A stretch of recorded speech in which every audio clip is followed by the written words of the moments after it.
और डे 3 में जिस तरह से हमने कहा था कि शायद ये मूविंग डे साबित हो सकता है इस टेस्ट मैच में, कहीं ना कहीं वही देखने को मिला है। जी हाँ, जिस तरह का ग्रिटिंग परफॉर्मेंस जिम्बाब्वे ने डे 2 में दिखाया था, जी हाँ, डे 2 के लास्ट सेशन में कहीं ना कहीं अगर दिखाया था 114 पे 1, जी हाँ 114 पे 1 था जिम्बाब्वे। जबरदस्त उन्होंने जवाब कहीं ना कहीं बांग्लादेश का दिया था अगर हम बात करें डे 2 की। लेकिन जब शुरुआत डे 3 में हुई तो भी कोई कमी नहीं आई जिम्बाब्वे के इंटेंट में। जी हाँ, कोई कमी नहीं आई जिम्बाब्वे के इंटेंट में। जब वो पहले सेशन में बैटिंग करने के लिए आए, जबरदस्त बैटिंग उनकी कहीं ना कहीं रही। ब्रेंडन टेलर और किटॉय ने आगे फिर बेहतरीन तरीके से संभाला। लेकिन कौन कौन से की मोमेंट्स रहे, सबसे पहले सेशन की बात कर लेते हैं कि शुरुआत में आके जिम्बाब्वे ने किस तरह से खेला, ब्रेंडन टेलर और किटॉय ने किस तरह से इनिंग्स को आगे बढ़ाया। बिल्कुल, देखिए किटानो, जी हाँ, किटानो और ब्रेंडन टेलर ने कहीं ना कहीं बहुत जबरदस्त एक कहेंगे पार्टनरशिप दी है और 176 तक, जी हाँ 176 तक ये पार्टनरशिप लेते गए जब पहला विकेट 61 पे गिर गया। जी हाँ, 50 की पार्टनरशिप भी हुई थी पहले विकेट के लिए। कहीं ना कहीं तो अच्छी बात है कि टॉप ऑर्डर चला है जिम्बाब्वे का, ये बहुत अच्छी बात है। टेस्ट क्रिकेट में बहुत कम देखने को मिलता है, लेकिन यहाँ जिम्बाब्वे में देखने को मिला है। तो कहीं ना कहीं कैटानो और ब्रेंडन टेलर की लाजवाब पारी रही। ब्रेंडन टेलर का कहना होगा कि रैश शॉट खेलते हुए आउट हुए हैं, शॉट की जरूरत नहीं थी जितना ज्यादा उन्होंने वो मारा।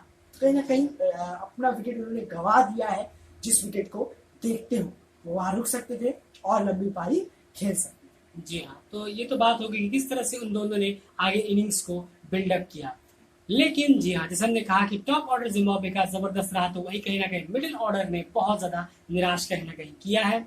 एक वक्त था जब 209 रन पर 2 विकेट था जिम्बाब्वे। जी हाँ, जबरदस्त जवाब वो दे रहा था बांग्लादेश की बॉलिंग अटैक का, चाहे वो स्पिन लगा रहे हो चाहे वो पेसर लगा रहे हो। जबरदस्त जिम्बाब्वे की बैटिंग कहीं ना कहीं रह रही थी। 209 पे 2 से एक वक्त आया जब 244 पे 5 विकेट जिम्बाब्वे अपने खो चुका था। आइए जानते हैं उस प्रोसेस में आखिर किस किस के विकेट गिरे और क्या कुछ हुआ। देखिए यहाँ पे इसको कहना होगा कि ये एक तरीके का फ्लॉप बैटिंग, जी हाँ फ्लॉप बैटिंग आप कह सकते हैं। मिडिल ऑर्डर और लोअर ऑर्डर की तरफ से डिजास्टर्स बैटिंग हुई है जिम्बाब्वेन बैट्समैन।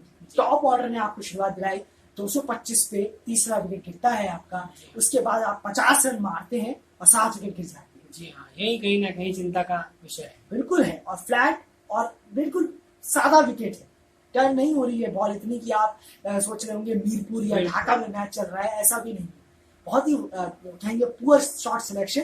कहीं ना कहीं कैटानो की अगर मैं बात करूं, चलिए मैं इन पे आता हूं अब। 300 बॉलें तकरीबन ये खेले हैं, लाजवाब 50 ओवर खेले, एक्सेप्शनल बैटिंग है, टेस्ट बैटिंग है। इससे इस टेस्ट बैटिंग की सच में टेस्ट को जरूरत है। लेकिन ऐसे प्लेयर आजकल है ही नहीं किसी भी टीम की बात। बिल्कुल सही कहा आपने, लेकिन इतनी स्लोनेस कहीं ना कहीं इन्होंने एक रैश शॉट खेल के इतनी जो इनकी इनिंग थी वो उन्होंने बर्बाद की है। जी हाँ, बिल्कुल। आप इस 28 का स्ट्राइक रेट है, 28 का स्ट्राइक रेट है, 87 रन आपने मारे हैं।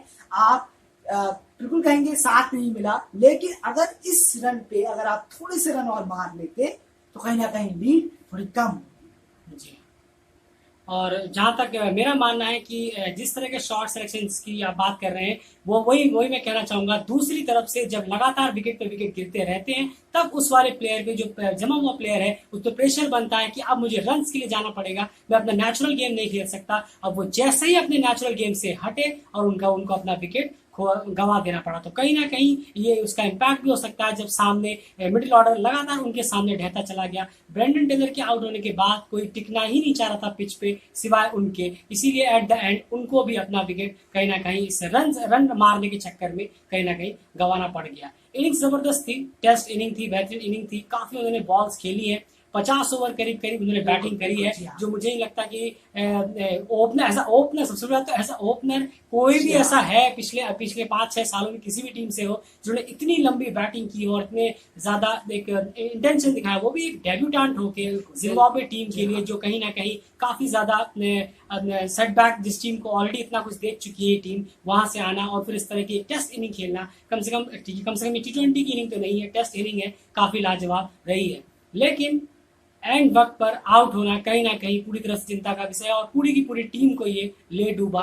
जिम्बाब्वे बहुत ही सस्ते में उसके बाद निपटी।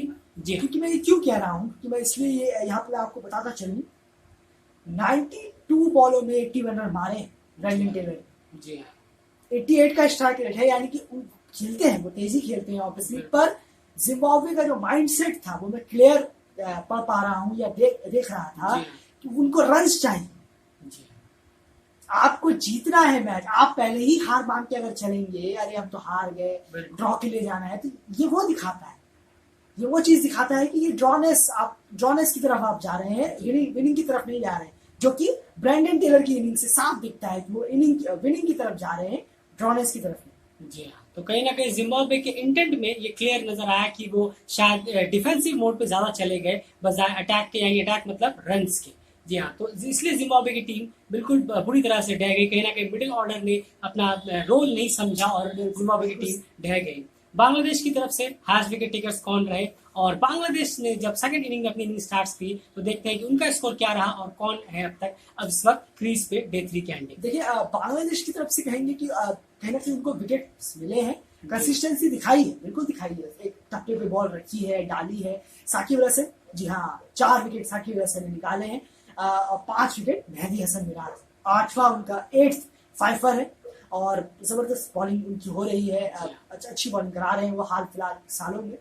पर जो बड़ी बात है वो यही है कि जिम्बाब्वेन्स ने पुअर शॉट सिलेक्शन के तहत विकेट दिए हैं, कि विकेट अभी भी फ्लैट है, अभी भी तीसरे दिन में हम एंटर कर चुके हैं, लेकिन विकेट अभी भी फ्लैट है।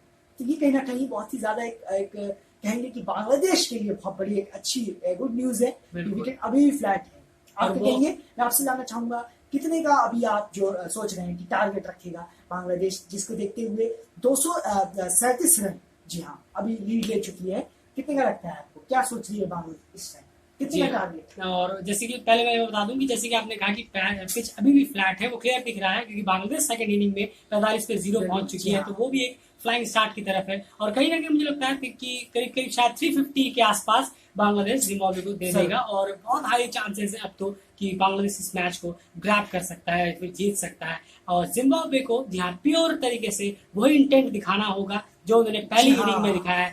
अब उन्हें ये इंटेंट दिखाना है जो उन्होंने पहली इनिंग में दिखाया, वो है डिफेंसिव मोड और इंटेंट की वो ड्रॉ करा सके। जो उन्हें पहली इनिंग में नहीं दिखाना था वो उन्हें अब यहाँ पे दिखाना है, क्योंकि अब यहाँ पे जरूरत है, क्योंकि ये मैच को अगर आप जीतने के लिए गए तो आप फिर रैश शॉट खेलेंगे और विकेट बांग्लादेश को मिलेंगे। तो जिम्बाब्वे के पॉइंट ऑफ व्यू से देखें तो वो ड्रॉ के लिए जाना चाहेंगे, और बांग्लादेश की पॉइंट ऑफ व्यू से जबरदस्त मैच सेट है कि बांग्लादेश मैच को 5वें दिन आराम से जीत सकता है। 5वें दिन तक पिच में कुछ तो ऐसा होगा कि और मेहदी हसन मिराज और साकिब और ज्यादा उस पैचेस को यूज कर पाएंगे। जो भी कुछ होगा यहाँ पे एनालिसिस के साथ हम आपके सामने हाजिर होंगे। डे 4 में देखते हैं क्या कुछ घटता है और डे 4 की एंडिंग में किसका पलड़ा भारी रहता है, ये सब लेके हम दोबारा आपके सामने हाजिर होंगे। फिलहाल एनालिसिस में इतना ही, चैनल को सब्सक्राइब कर लीजिए सारी स्पोर्ट्स और क्रिकेट के लिए अपडेट्स के लिए, सिर्फ और सिर्फ डेली क्रिकेट। फिलहाल इस वीडियो में इतना।